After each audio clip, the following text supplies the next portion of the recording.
Idol. Kung taga syudad ka, idol, wag ka kaila ng prutasa, idol. Di ba? Oh.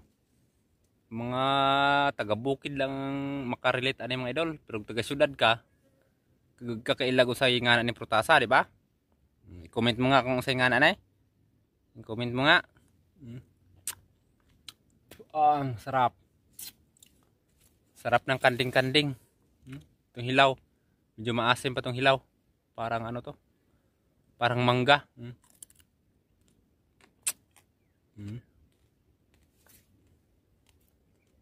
Yung hinog. Ito hinog. Matamis ang hinog. Di ba? Napakasarap. Mauna nga bintaha gyud taga